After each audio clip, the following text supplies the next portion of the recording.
Em nome do Pai, do Filho e do Espírito Santo. Amém. Programa de Formação Católica do dia 25 de março de 2025. Hoje é quarta-feira. O que exatamente se fez carne no Evangelho de São João? O que se fez carne é chamado de Logos, e João trata esse Logos como alguém, não como algo. E quanto ao Verbum e a palavra, quando os cristãos falam da encarnação, surge uma pergunta enganosamente simples: o que foi encarnado? Um conceito, uma palavra dita em voz alta, um princípio filosófico? O prólogo do Evangelho de São João responde com cuidado gramatical e ousadia teológica. O que quer que tenha se feito carne é o Logos, e João trata esse Logos como alguém, não como algo. João abre o seu Evangelho dizendo: no princípio era o Logos. A palavra grega Logos possui um campo semântico vastíssimo. Pode significar palavra, discurso, relato,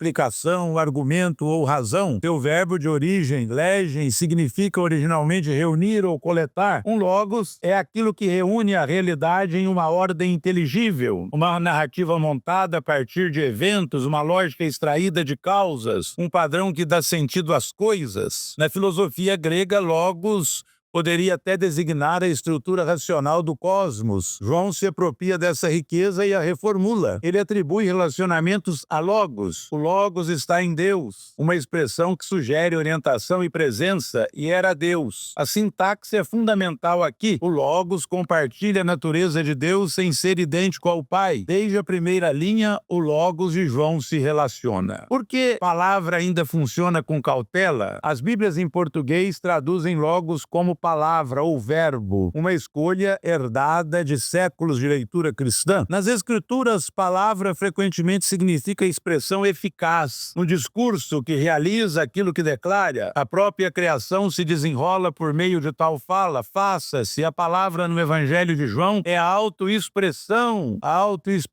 de Deus, a vida divina comunicada para fora.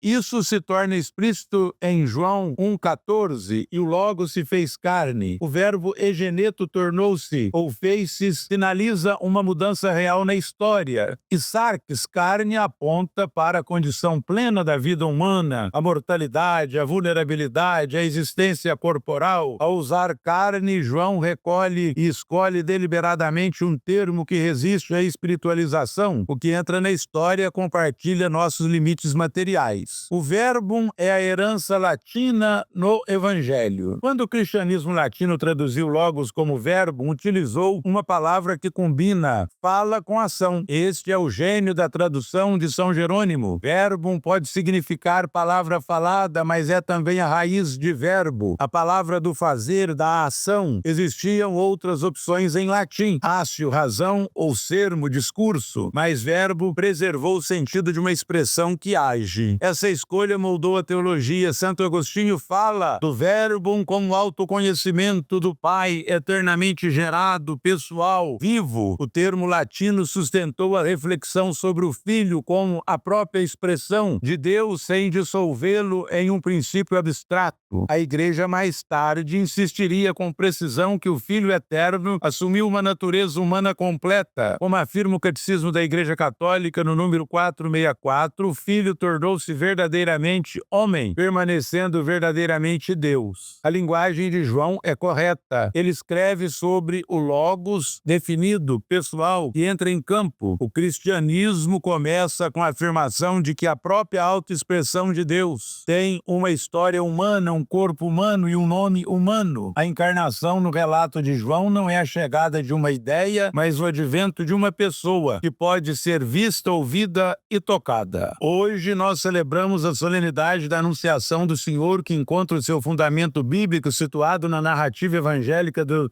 evangelista Lucas, capítulo 1, versículos de 26 a 38. É a solenidade que exalta na sua estrutura interna o sim de uma mulher ao projeto salvífico de Deus, mas que, de modo mais singular, quer manifestar a grandiosidade do sim definitivo de Deus para com a humanidade. A Anunciação do Senhor é a solenidade que, por excelência, expressa a vontade divina de querer dar-se a conhecer um homem e salvá-lo, e, ao mesmo tempo, a disponibilidade de ser humano em acolher esta autorrevelação divina. O episódio narrado no Evangelho de São Lucas mostra a origem histórica do problema enfrentado pelas primeiras comunidades cristãs acerca da encarnação total do Verbo eterno de Deus no seio virginal de Maria. A narrativa explicita o diálogo realizado entre o divino e o humano, entre Maria e o anjo mensageiro de Deus. Maria, na narrativa, é interpelada pelo anjo acerca da vontade divina que encontrou nela, na simples jovem de Nazaré, a graça diante de Deus.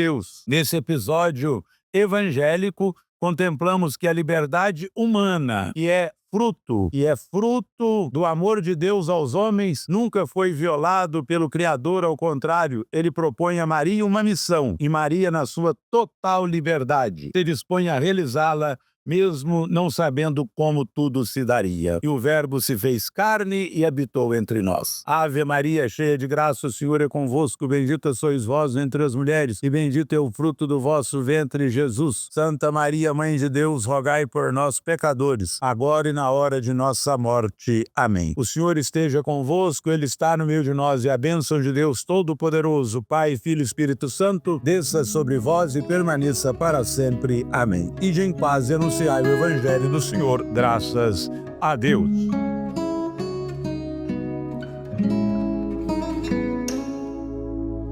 Desde o princípio, antes mesmo que a terra começasse a existir, o Verbo estava junto a Deus.